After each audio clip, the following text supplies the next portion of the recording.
Recientemente el Ministerio de Trabajo aprobó un decreto supremo que prohíbe la tercerización laboral en actividades que forman parte del núcleo de empresas.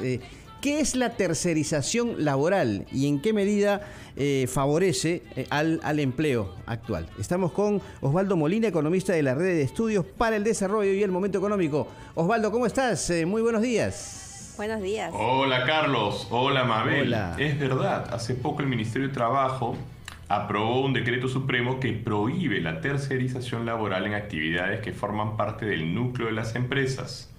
Y si bien esta norma seguramente está buscando proteger el derecho de los trabajadores, es muy posible que tenga efectos negativos sobre la competitividad de las empresas y sobre el empleo formal y que al final termine pues desprotegiendo más a muchos trabajadores. Así que conversemos un poquito sobre qué es todo esto y en qué medida puede afectar esta decisión del Estado. Osvaldo, a ver, ¿qué son las empresas tercerizadoras? ¿Qué tipo de servicio brindan?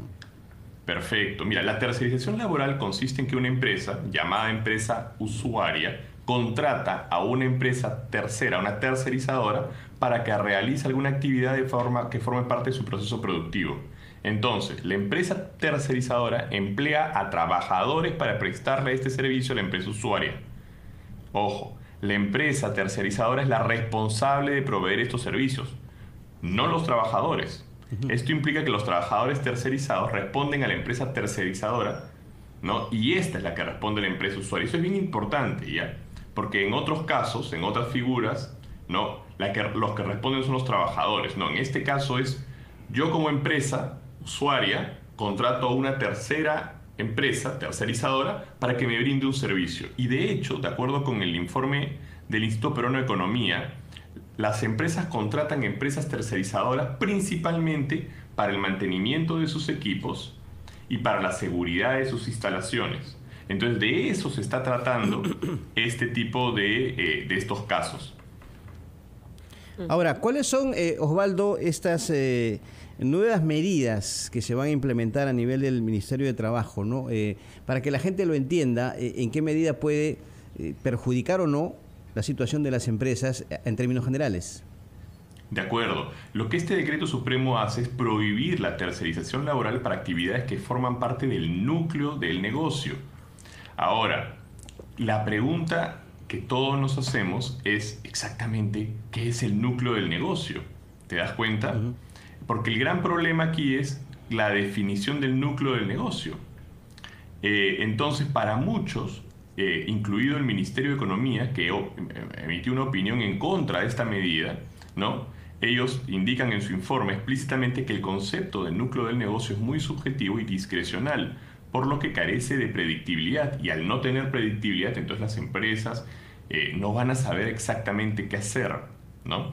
Entonces, de hecho, de acuerdo a declaraciones del director general de Trabajo, me parece que con ustedes, él mencionaba que se determinaría caso por caso, que es una actividad nuclear para cada empresa. Pero eso es muy subjetivo. Exacto, refuerza el carácter subjetivo que tendría esta decisión. Ahora, entonces, ahí tenemos un problema. Osvaldo, dime, Mabel. Yo tengo una gran duda porque, a ver, cuando hablamos de tercerización y de a qué empresas podría afectar, se piensa pues en las grandes empresas. Pero ¿acaso las más pequeñas, las medianas, no tercerizan también? En algunos casos sí, por supuesto.